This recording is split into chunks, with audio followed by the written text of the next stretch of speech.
It's said that for all the efforts which have been made up to today by the president, Chamisa has never tried to visit any of the lithium mines. He has never tried to visit the processing plants. He has never tried to visit any of the steel plants, the steel plant which the Zimbabwe, which is, even if it is on his highway to his home in Chile, he goes there, he passes through. He never makes a diversion to go and see the marvel, which is... Siya comment section, utaura kuti zvine musoro here zvirutaurwa nasekura kana kuti zvine musoro here kana sina musoro hana sinombokubvumirai va 2K sterek va 2K ya vanyasoona kuti taruta zvisina kukwana saka ndikatimboplaya tinzwe tarutaura zvine musoro here mudara. Yo, this is Photoshop. Nangoyana panapa ndokuratidze, if you check all my accounts, Advocate Nelson Chamisa, akuna post yakadai so. I have said it before and will continue to say it. We are currently engaging other SADC leaders and making headways. Therefore, as we prepare to host our SADC brothers for the 44th Ordinary SADC Summits of Head of States and Government, let us remain calm and show our regional brothers that Zimbabwe is a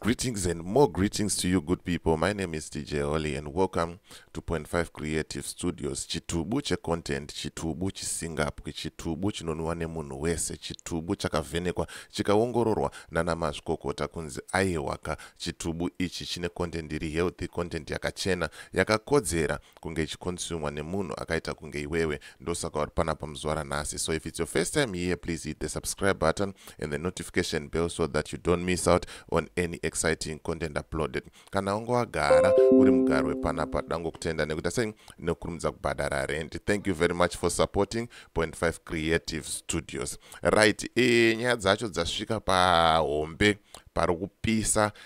Hanzi mukomana Nelson Chamisa haana chakanaka chaanoona cheZANU-PF chinoitwa neZANU-PF. Migwagwa iri kugadzirwa, ari kufamba mumugwagwa yakanaka achienda kumba kwake, haasi kana kumbouyawo kuzoona kuti maprojects ari kufamba sei. Ndo mashoko ava Mutvangwa aya. Pakashata. Ende vakomana Varakashi vari kurwisawo nekusaidi vane ma-screenshots avo efake ari kutenderera zvamanje manje. Mawani. But ini chinondinetsa manje ndechekuti munhu akasiya politics 6 months ago akati handichaita izvozvo, arongoramba achitsomwa chete. Chii chiri kumbonyatsoitika? Mawani. Pakashata handitika. Saka ndikunzwisei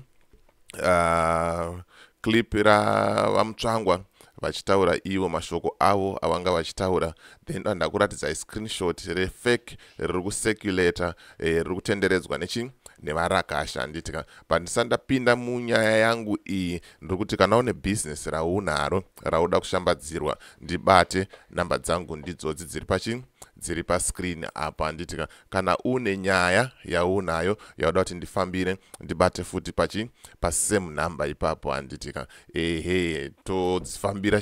Todzifambira nyaya dzacho. Then tiri kuti munhu ngaarongeke. Munhu anofanira kurongeka, mari ngaigare mubank kwete kugara mumba. Aiwa, mari aigare mumba handitika. Kana uri mugari wemuSouth Africa, kana uri mugari wekuZimbabwe, kana uchigara chero kwaunogara, chero nyika ipi yauri zvako, vhura ene FNB bank account handitika. Chinongodiwa ivalid passport chete. Woita sei? Wovhura bank rako. Bata maiko panhamba idzo dziri kubuda pascreen idzo. Womutaura tabva nekuna DJ Oli, vari kutaura ivo kuti iwewe ndiwe munhu wacho unokwanisa kutotiitira kuti zvinhu zvedu zviite sei zviende kumberi handitika. Aiwa maiko anombaita sei? Anobva akusota imovhurwa an FNB bank account. Zvinhu zvako zvoita sei? Zvinhu zvako zvarongeka. Saka rega tinzwe kuti vamutsvangwa inonsense dzipi dzavari kutaura muzuva ranhasi, timbonyatsoona kuti zvakamira sei. Siya comment mucomment section wotaura kuti zvine musoro here zviri kutaurwa nasekura, kana kuti zvine musoro here, kana zvisina musoro nhasi nombokubvumirai va2k stereki, va2k ya vanyatsoona kuti ari kuita zvisina kukwana, saka ndikatimboplaya tinzwe kuti ari kutaura zvine musoro here mudaro. It's said that for all the efforts which have been made up to today by the president, Chamisa has never tried to visit any of the lithium mines. He has never tried to visit the processing plants. He has never tried to visit any of the steel plants, the steel plant which the Zimbabwe, which is, even if it is on his highway to his home in Chile, he goes there, passes through. He never makes a diversion to go and see the marvel which has happened on the sides of the highway which he drives. Why? Because he never wishes anything good from his country. All he has is got a singular pursuit for power at State House. It blinds him completely from trying to be aware, to notice the success which is hitting like lightning into his eyes. Amenoti munomaona sei mashoko aya aiwa clip richiri kuendera kumberi, ndangoti ndimbopoza. Hanzi mukomana haana kana basa nevanhu, haana kana basa nesuccess iri kuitwa muZimbabwe. Hanzi iri kutosora kunge mheni. Hanzi Zimbabwe iri kubudirira zvekuti success iri kutosora kunge mheni. Vakashata.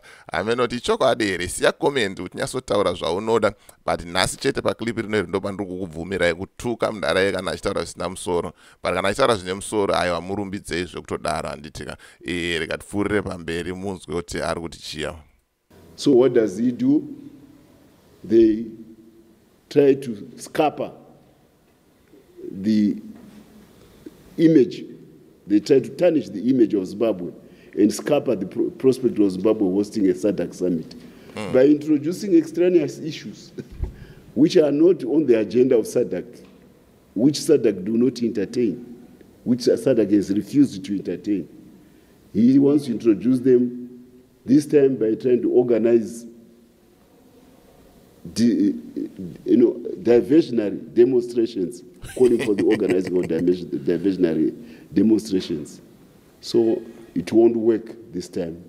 First, the population of Zimbabwe is content about what the president is doing. They can see even the sprucing up of the city of Harare itself for this event. His many years of governance of this city as the CCC MTC. Right, regatimbotaura nyaya yesummit yeprotest iri kuitika iyi. Hapana kana a single day randakanzwa advocate Nelson Chamisa vachitaura kuti vanhu hande tinoprotesta kana kuti vanhu ngatidai in terms of protest.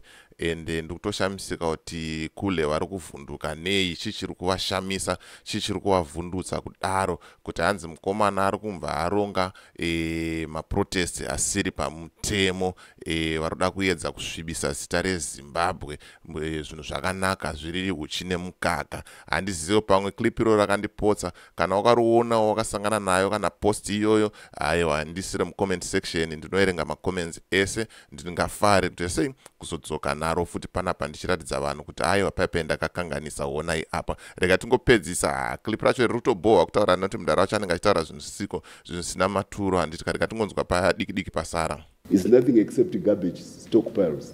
Now we have thoroughfares running through the city from the airport to the new parliament building at Mount Abdul. You'd think a population which now has a stable currency, a population which has got its youths minting money from gold, SMEs in Makaha, in Kwekwe, in Chegutu, in Gwanda. These are young people minting money, $2 billion US dollars worth of gold production by SMEs. You think they will listen to somebody who tells them to stop their production every day so that they can spruce the ego of Chamisa and his detractors? They are bound to fail. It won't happen. Even before we talk, of the Zimbabwean state's capacity. Just the population itself will not listen to that dead end message by Chamisa. So we are looking forward to a very successful SADC summit with our president assuming the chairmanship and brandishing Zimbabwe as the case study of the rise of a post-colonial African modern nation. Pana zvarutaura. Pana mutuke hysteric. Right, pane post iyo. This is Photoshop. Nangoyana panapa ndokuratidze, if you check all my accounts, Advocate Nelson Chamisa, hakuna post yakadai so chagadzirwa nevakomana ichi. Ndatodhakwa ndatoneteswa nemudhara zvanga achitaura, but chirungotaura icho kuti hanzi vana veZimbabwe ndinokudai samari, ndinokukurudzirai kuti mugamuchire vanhu veSADC vari kuuya, then kana vazoenda tozokurukura. Ndakambokuudzai kuti ndiri kutaura navo chichichi zvakanyanya. Hanzi, I have said it before and will continue to say it.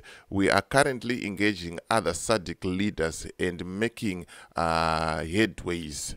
Therefore, as we prepare to host our SADC brothers for the 44th Ordinary SADC Summits of Head of States and Government, let us remain calm and show our regional brothers that Zimbabwe is a nation of peace-loving people. Mangozvionera omega. Ichirungu chakanyorwa nemunhu asaenda kuchikoro, chakanyorwa nevarakashi. Ndopaipa tikutaura kuti vari kungoedza vakomana kudaita sei kuda kungovhiringa. But hanzi namukoma Jeff Judah, nobody can stop reggae. Shutdown iriko. Handizoziva hangu tiri kutorwa kupi, but vari mumagroup vari kuziva kuti zviri kupi. Ndikaona information ndichauya nayo ndichikupai sezvandinongoita mazuva ese handitika. Ende nhasi manheru ndichange ndina madzibaba eshanduko vachitipawo zviri kuitika kuside kwavo, vachitipawo maupdates avo handitika.